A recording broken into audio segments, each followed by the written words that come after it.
Welcome to Capture the Reps podcast, the podcast for fitness creatives by fitness creatives. Each episode, we will dive into techniques, strategies, and behind-the-scenes stories to help fast-track your career. Whether you're behind the camera or in front of it, this is the space to grow, create, and connect. Hit it, Sam.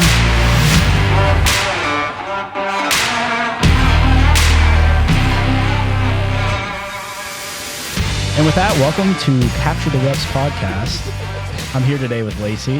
Hello. Today's episode is going to be all about diving into how to leverage and utilize social media to promote yourself as a creator, which we all are because we're listening to this podcast. Lacey has a ton of experience. She lives in it every single day, sees the good, bad, and the ugly, hopefully mostly good. Right. So let's start off with, hey.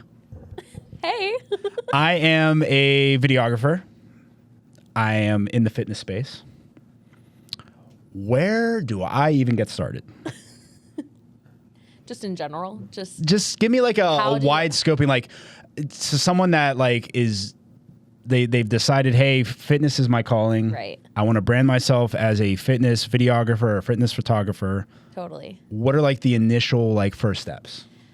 Find what makes you excited and passionate, because if you go into the fitness space, it's such a saturated market and you're like, I want to make a space for myself. You can't do that by copying what other people do already. So you have to like really look internally and find what, makes you excited, what makes you light on fire, and then, then post that content, because people are going to love that like authentic self and getting to know you, especially when you're just entering the space. Like if you just start putting out random stuff, and sometimes you have to just to put content out there, but I think it's important to pick content that really resonates with you, because people are going to love to see what you're about, and it's going to make your content stand out on its own. When you're making that decision, are you looking at like what medium, like, oh, I am baseball, I am basketball, I am football, or is it more of like a stylistic, like I am the behind the scenes raw, or I'm the highlighty cool transition guy? Right. Well, when you're first starting, I think you kind of have to test the waters in every space. I think like you have to give yourself grace to fail when you're first figuring out what niche you want to go into. And then as you go through and you're creating and doing things that like light you up, or you do something and you're like, oh, I thought that would make me excited and it didn't, then you like look within and be like, okay, what do I want to do with that information? And then go from there and keep niching down as you keep going along in your career. I'm sure you know too, like I started working at a marketing agency, and I just thought like, fresh out of college, I would want to work in marketing. And I did, but the highlight of my job was the social media aspect. Right. So then my next job, I worked at a social media agency specifically.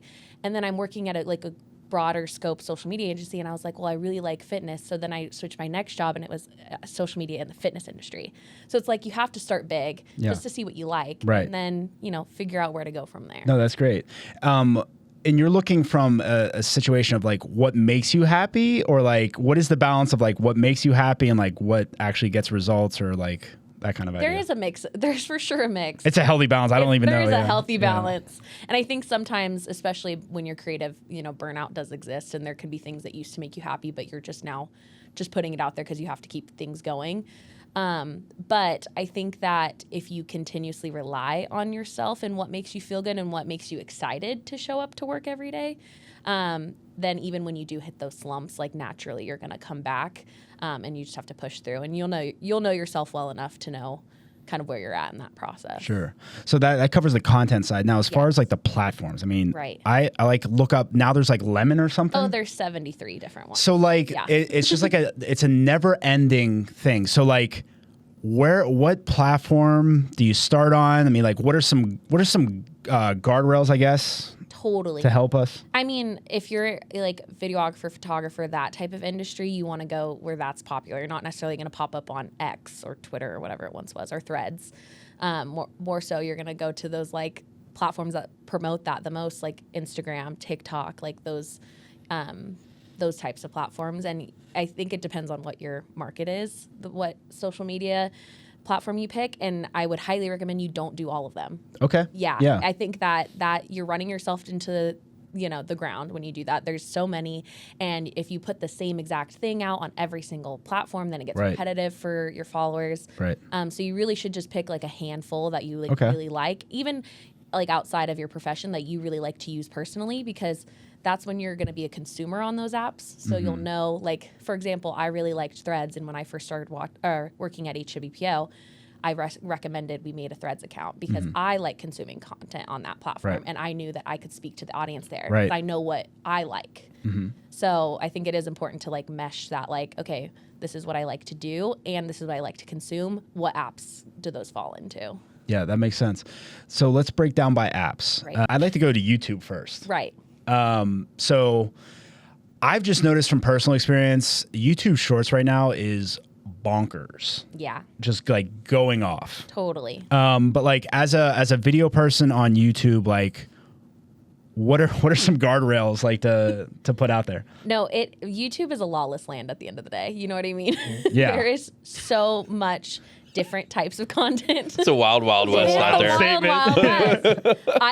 I've never worked specifically in YouTube, but what I do know is that it is chaos. And YouTube Shorts are a great place. It's just like Instagram Reels or TikTok or whatever, like that short term type content, that like short, like few seconds, it's not a full 30-minute video. Is it okay to take your Instagram Reels what's the terminology? Shorts. Yeah. YouTube Shorts, like to make your Instagram Reels YouTube Shorts? Like, is that kosher? Yeah, for sure. Okay. I mean, certain platforms like Instagram and Meta specifically will take note if you're editing outside of their platforms and maybe won't push your content as much. The owner of Instagram just this last week said that like they're pushing content that's made in the Edits app that Instagram just launched, that you'll get a little push in the algorithm just while they're trying to launch it and get it on people's hands. And so paying attention to things like that when you are cross-posting upon different platforms. Because I know I'll reuse a lot of content from Instagram to TikTok to Instagram. And you do notice like that you do, like even when I'm posting the same content, maybe I'm editing the captions that I'm putting on screen in that platform's app. Yeah. So it's like going to know that I made it in that app. Oh, that's a big tip. Yeah. Yeah. Hot take. Yeah. Yeah. So YouTube, Wild Wild West, longer form, definitely make why do I keep forgetting the name? Shorts? YouTube Shorts. Yeah. It's okay. It's hard. It's because you're tall. Literally.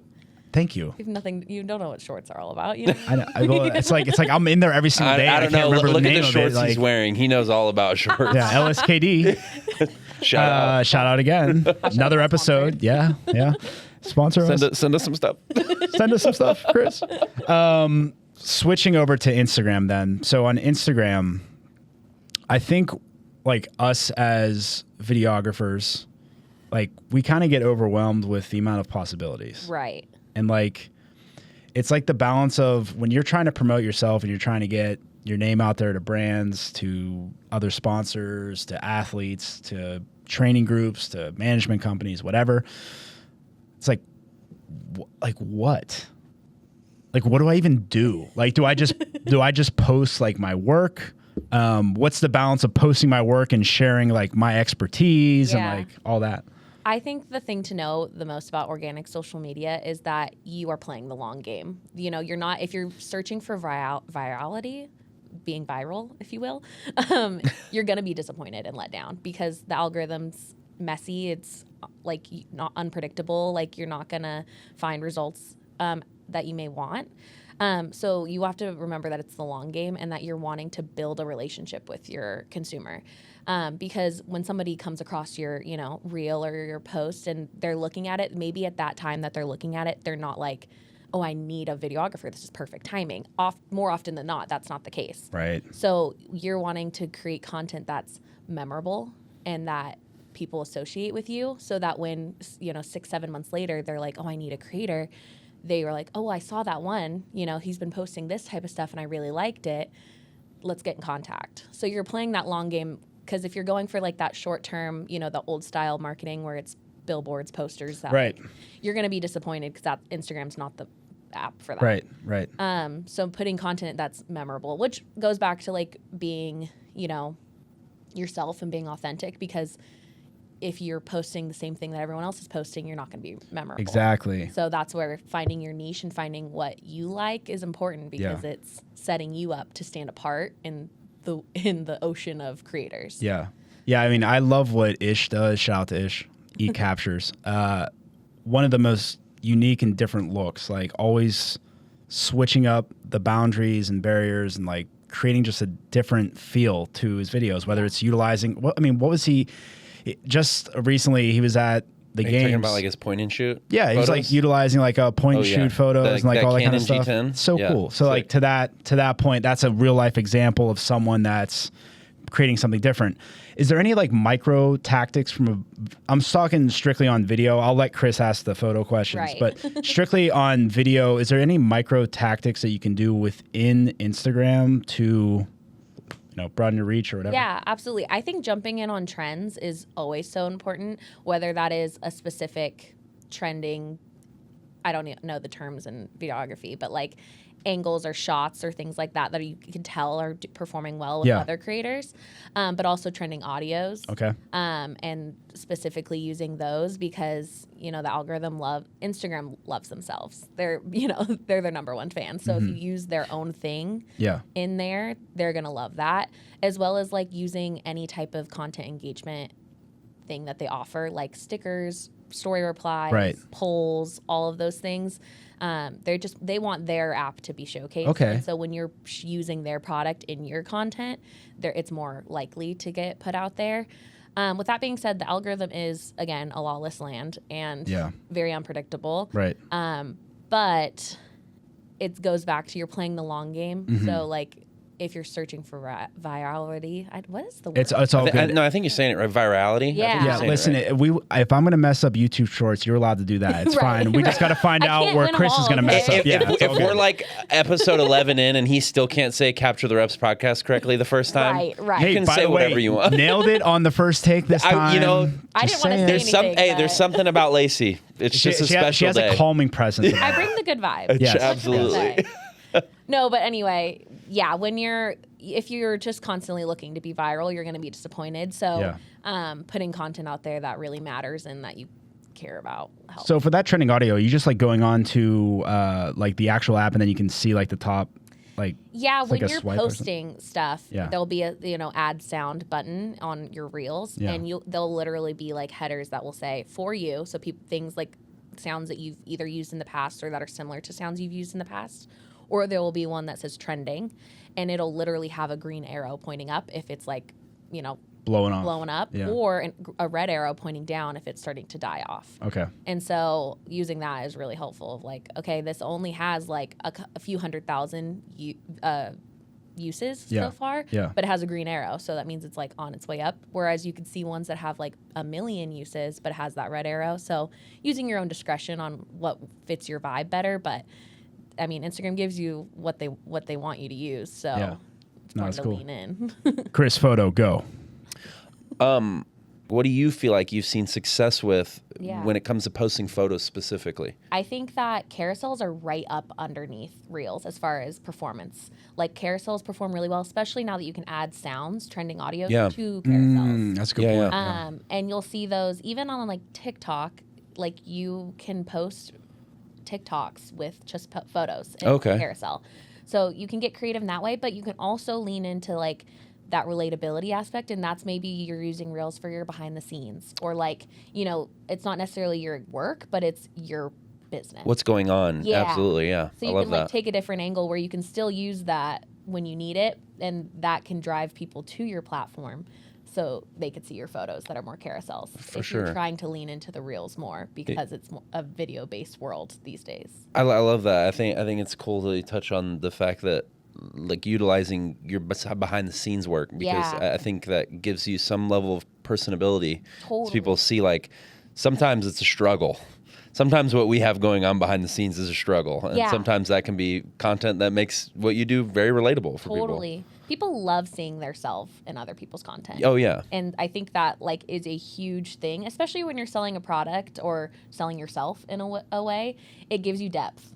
It gives you like, oh, you're not just pushing. It's like, oh no, I actually I relate to that. I see myself in that. And when they're, looking for a creator, they're like, oh, I want to use this creator because I know he's going to work hard because I've seen that he's worked hard. Yeah. I see he does those old nighters. I see he puts everything he has into it.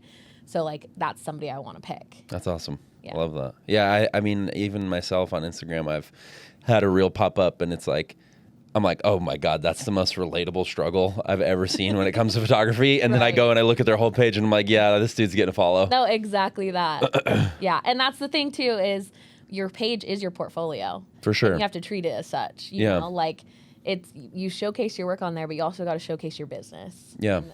And a lot of people use Instagram or TikTok as their search engine these days. They're not going to Google. They're using social media to find what they want. Damn, that was a hard one-liner. Yeah. Clip Clip that. that. Yeah, clip it. Sam, clip that. Hey, chat. Yeah. Chat, clip it. Is there all, and forgive me because I'm not familiar with edits, is there something on the photography side that's similar to like edits for like the videographer? Like where it's like the algorithm rewards you because you're Like for photos Yeah. specifically? Not necessarily. Okay. Yeah, I feel like Instagram isn't too worried about photos as much. Just interesting because it started as a photo app.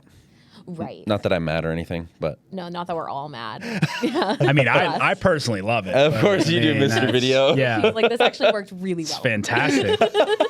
I think the question also always comes up on creators, and I know me and Chris kind of had a back and forth on this. I am a fitness creator, but like I'm going to put all my CrossFit stuff on this page. I'm going to put all my high rocks on this. I'm going to put all my, I don't know, obstacle running, my football, my baseball. As like looking at that, like what's the ideal setup for someone that maybe I shoot a bunch of different things in the fitness and sports realm? Yeah. Do I create separate pages for each one, separate profiles, or do I stick with one profile? It depends. If they could be lumped up into one, I think it's always good to keep it in one place because, we have short attention spans these days. And the wider you spread yourself, it's more work because Instagram is going to favor content that's being uploaded consistently. Yeah. So if you're like struggling to run one account, starting another one, not going to do That's it for so you. relatable. Yeah. I have JT's saying we went back and forth on this because I have 3 Instagram pages. Yeah. I have one that's like for the kids sports that I've been doing a lot of. Yeah. And then I have like my main page, which is like my life as well as like more CrossFit related fitness content. And then I have a real estate media, which I think that one specifically should be separate from the sports and whatnot. But I'll go to that page right now, and I promise my last post on that page is at least 2 months ago. Right. I mean, if this makes you feel any better, the JT Healy media page, which is strictly for my corporate work, there's no post. So That's good. yeah. I'm so sorry, Kelly. I love that. Kelly, when you watch this, I apologize. I know I owe you like 50 deliverables. I apologize. I'm sorry. Kelly, I also apologize for his behavior. Me too. I just apologize because it's JT, Kelly. Right. Seriously, the amount of patience. Does it matter? Like a lot of the times, I'm always conflicted with like if I don't add a location. Like, is there any other like little metadata that actually matters? I don't love the location Okay. services. Instagram did just launch literally 2 days ago a map. I saw that. Yeah. Yeah, I turned that off. Crazy. Turn that off if you don't want Way your off. home location live on the internet. Yeah. If people start using the map a little bit more, like maybe ask me in a month or so how Okay. I'm feeling about it before the map. You're already I would've inviting said- yourself back. It's fine. Right. Yeah. Yeah. No, of course. It's cool. Yeah, Yeah. Put it on the calendar. Yeah, naturally. It's already on. It's already on. Yeah. Recurring guest. But I would say before the map, I would say location wasn't really a huge thing unless you're like a business that has like a brick and mortar. Okay. You know what I mean? Yeah, they can map out Or, like, directions. yeah, like a location that you wanted people to go to. Other than that, like, I mean, you can use location in stories. Yeah. That's helpful because you're using the stickers Right. that Instagram has. But as far as on your actual posts themselves, I'm not sure I see a ton of Okay. Interesting. Yeah. there. Yeah. I mean, I use it a lot. I would say for my real estate photography, I use it a lot more. Totally. I guess just maybe to show like, hey, I Yeah. shoot in this area, But interesting because I mean, I always tried to put a location just because I was it's like, not gonna hurt. For sure. You know what I mean? Yeah. And if it feels like it adds value to your post, then do it. You know what I mean? Yeah. But it's not necessarily like if you're like, this is what's going to get me on the map. For sure. I think sometimes I get caught in this lull of like you said, it's kind of like the wild, wild west out there. Like with as far as the algorithm goes. Yeah. But sometimes I'm just like, I don't know. I'm just gonna click this and this and add it, and if it works, it works. Yeah. I'm kind of like tossing stuff, hoping it sticks. No, literally. Yeah, and I think the last thing on Instagram that I'm curious about. So I think, especially on the photography side, I think people fixate on their feed, right? So it's like, hey, my feed aesthetically doesn't look good. Like, I know it was important way back when. Is it still important now, like with the cover photos for reels and all that? I think having a put together one is important, and aesthetics can play a part in that. But I think when you're posting, I know Instagram does now have this feature where if you like something and if you look at a reel and you're like, oh, I want to see the part 2, or I want to see what came up after this, you can click on the profile and it'll say like what the video you watched, and you can press that and it'll scroll you down to that. But I think that it's also important for your content to be findable, and make sure that like when people are looking at your screen, they're not like, okay, what am I even looking at? Or what, like when they're looking at your page, what is it that I'm looking for? So think like if you have like a tutorial or if you have a behind the scenes, like having that in your cover photo is huge, because they're like, oh, I do want to see it behind the scenes, and they know where to click to find it, and they're not wasting a ton of time, because it's the short attention spans, you know? Right. You got to get people to where you want them immediately. Yeah. Or else you're going to lose them. So really like the stylistic things, like you should have professional moments, but don't fixate over everything needs to be a professional like photo or okay. Yeah. I mean, people like clickbait works, and there's a reason people like it. You know what I mean? So like if there's a funny face or funny moment or something that's going to stand out in your video that you're like, okay, I'm going to put this as a cover. It might not look the best on the feed, but it's like eye-catching. Then like lean into that. Yeah. So cool. Yeah. We're going to transition into TikTok, which I know nothing about. Yeah, I'm ready. I'm going to be all ears for this one. We love TikTok. So TikTok. Yes. Right now. Barely legal, by the way. Really? Yes. It's even more aggressive. Okay. Yeah. You know, from a creator standpoint, I see I've been on it like a little bit in the past couple months. Like I just transitioned over. Seems like a lot of like raw behind the scenes type stuff. Nothing's polished. Yeah. Is there anything that you look at like as far as creators can go to like put stuff out about themselves? Like you just mentioned like not really polished, but yeah, all behind the scenes content. I wouldn't post anything that's super professional on TikTok, and I don't, even when I use it for HWPO's TikTok account, because people have that short attention span. If it even looks like an ad, they're going to scroll past it immediately. Interesting. Okay. Yeah, you want something that's like, you want a hook. You want something at the beginning of the video that's going to like grab the attention and like reel them in, because we've got a lot of people that grew up on the internet on TikTok. It's a younger generation. And so they're used to that like quick, immediate, no patience type of content. So a lot of professional content doesn't resonate with them on TikTok specifically. Instagram's a different beast, but TikTok, it is more short term, and if you don't have a hook to grab them in immediately, they're going to scroll past without a second. What would be like an example of a hook? You could do stuff as micro as like a lot of influencers will open a thing of lip gloss or be in the middle of getting ready, and they're not fully ready, like doing that millennial pause, like, hey guys. It's like they're like in mid sentence, mid getting ready, mid doing something that's like, oh, like what are we doing? You know, it's like you're in it. For like a fitness creator, I guess per se, it could be like if you're posting a behind the scenes clip, you can post like maybe a like, this is what this video is gonna look like type clip. Like there's a funny moment in the reel, and you just do like a tiny little 2-second clip of it at the beginning, and then it plays the rest of it. Like just like a little like what's to come almost. Yeah, my head always goes to like the educational ones. Like I'll see some that are like again, this is so random, but it would be like I just got DaVinci and I'm trying to learn how to edit videos on DaVinci, and it's like, this is how you make badass video on DaVinci, and I'm like, okay, I'm locked in. No, exactly that. That's the type of hook where you're just like, let me tell you what, if you sit and watch this video, what you're gonna sign up for. Yeah, it's like that first 3 seconds. He's like, okay, 3 seconds, you sold me. I'm about to watch this video. Yeah. No, exactly that. That's such a good idea. Yeah. Yeah. Good job, Chris. Yeah. Good. This is how you take a badass picture, JT. So you have the hook at the beginning. Yes. It's not as polished. Yeah.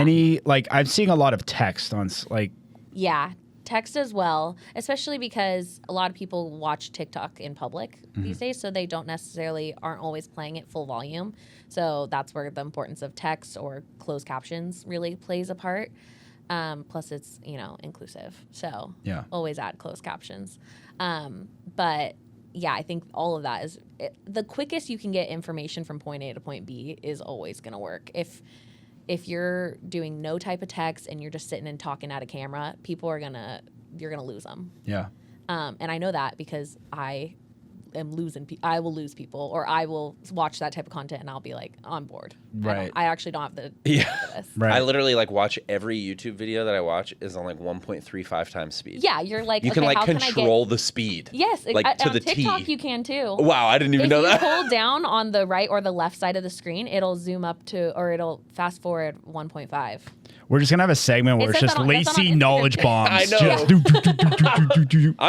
Lacey's got me locked in. The hook, line, and sinker on this podcast. Thank you. They do it on Reels now. Has that too. You can fast Oh forward. yeah, I knew that. Yeah, I do that too. That was Reels copied that from TikTok. TikTok's had that for years. Because I don't know why, I just think they're fascinating. Like when people are drawing. Yeah. And sometimes they have it so drawn out, and I know they're trying to get watch time, but I'm like, yeah, no, dude, we're 2 times in this. Yeah. I want to see the end product. No, literally. And it doesn't hurt the creator if you do that either. For sure, yeah. So it works. Everyone wins. Heck yeah. Again, I am very new to TikTok, so forgive me about the stupidity of the next couple of questions. But Right. Out of curiosity, I see a lot of video. Mm-hmm. Is there any room for photo on TikTok? Absolutely. Okay. Absolutely. Same thing as Reels. You can post carousels on TikTok. Okay. Yeah. Like it does really well, especially if you're telling a story with text. Mm-hmm. Like you could be like how it started, how it ended. Be like, or in the caption, be like slide 8 as X, Y, and Z. So people want to scroll through and see that, and that's could be the hook of Okay. what's on slide 8? Yeah, and I then need it's to like know. The and then they're algorithm getting got the that views. they looked Yeah, at all your photos. exactly. Wow, okay. Yeah, so totally use actually it's very up there on TikTok to use photos and videos for sure. JT, Awesome. I Yeah. hate you. I have not had TikTok ever. I still don't have it downloaded. You're gonna get it now, buddy. TikTok's fun. It's a lot less pressure on TikTok. Professionally, posting, it's people just want to see the real and the raw. You know, Yeah. that's the place to do it. Instagram has stories. Is there anything that's comparable to that on TikTok? I know you can add stuff to you. Do they call it a story too or something? I don't know if it's called a story. It's a good question. Well, but clearly you you have something like that. Clearly, you're not a huge fan of it. No. Yeah, it's like if homegirl that loves TikTok doesn't even really know what it's called, then we have our answer. Yeah, we got it. You Let's move on. you can't doom scroll on a story. You know what I mean? Right. Yeah, that's true. People go to TikTok to doom scroll. That's what I'd be doing on Reels. Yeah. I'm like, all right, time to get in bed. It's 10 p.m. Yeah. All of a sudden, I'm like, oh, it's 11:30. This is a problem. Yeah. Hashtags, they still play and all that? Not on Instagram, no. It's actually not relevant really at all. Oh, okay. Unless you're That's crazy. Yeah, and it doesn't help your algorithm in any way. Okay. It can be good for you personally, if you want to have a hashtag for maybe Like a JT the specific media or event. something. Yeah, and so you can have all of your content. If you click on that hashtag, you're seeing all of your Okay. content. We do that with HWPO. We'll have 2 that we always put on there, Right. but we're not we have to have 87 hashtags and it has to be the Yes. first comment and Right. all that. That's outdated. I Okay. remember that was the thing. That was the Yeah. thing. And a lot of You people had in still your use it, notes but- your copy and paste Yes, hashtags. and I lived that. That was the thing, but that's not. Yeah, Instagram has come out saying that you can do it, but it doesn't really help with anything. So that covers those two. Any other metadata on TikTok? TikTok hashtags are helpful. Okay, Yeah, hashtags on TikTok are helpful. Hashtags on Instagram are not. Okay. Yeah, hashtags on TikTok, when you actually go and write a caption on TikTok, it'll give you trending hashtags. Yeah. That Wow, you can, okay. lean into. Like some people will post a video and say the Superman movie just came out. They'll hashtag Superman movie because that's what's popular. So that is a thing on TikTok. Yeah. That's not as relevant on Instagram though. Okay. Yeah. Is there any other additional like platforms or mediums that we should consider as creatives to be on? Threads is a great one Okay. because it's so connected with Meta. If you're already using Instagram and Facebook, Threads is a great, throw in because you'll see it when you're scrolling on your thing. It'll have like suggested threads. Yeah, I've seen You know that. what Yeah. I mean? And so people are going to see your Threads content. It's free promo for a platform, and not many other cross-posting apps have that. So Threads is a good one to lean into. TikTok and Instagram really are the biggest ones. Facebook is good to a certain extent. It depends on your target demographic. Yeah. And all of these platforms are so specific to the type of audience you're trying to reach. If you're like in politics or in, sports media, like not necessarily like digital content, but like journalistic sports media, then yeah, X could be a great place for that. Threads could be a good place for that. But like anything that has like it's not just words. Like the visual you need that visual aspect, then yeah. that will determine what platform you go on. Yeah. Instagram, TikTok, and pick one you like. Yeah. And really and truly, if you're going outside of 3 anyway, it has to be you need to make it worth your while because those are 2 huge platforms that require a lot of attention. That's fair. So it's the same thing with having multiple accounts. If you have multiple platforms, you're gonna run out of ideas. You're gonna crash and burn. Yeah. Because it's just too much to create at one time for one person, especially if you're running your own small business Right. as a creator. So I'd highly recommend starting at 1 or 2 places and really digging into those and seeing success in those before you start like creating accounts across 7 different platforms. Yeah. I mean, I would speak for me personally too, is just the YouTube for like the longer form. Yeah, YouTube for sure for longer. Yeah. But those are like, if you live on those 3, golden. Yeah, exactly that. Yeah. So it's just it depends on your goals and who you're trying to reach. So. Yeah. Last question I have for you. So have you noticed a quality change whenever people utilize Sony cameras over Canon? That was a great question, and I feel like my answer could harm particular feelings in this room. Yes. Yeah, so I'm going to plead the 5th. Okay. And also because I don't have an answer. Right. I do. And we know. Well, appreciate you coming in. Appreciate the time. We'll see you next week. Thanks for having me.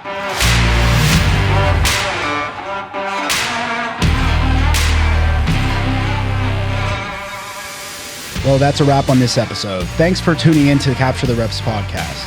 If you're a fitness creative and you found this episode helpful, please share this with a fellow creative and keep creating, keep learning, and keep capturing those reps. We'll see you next time.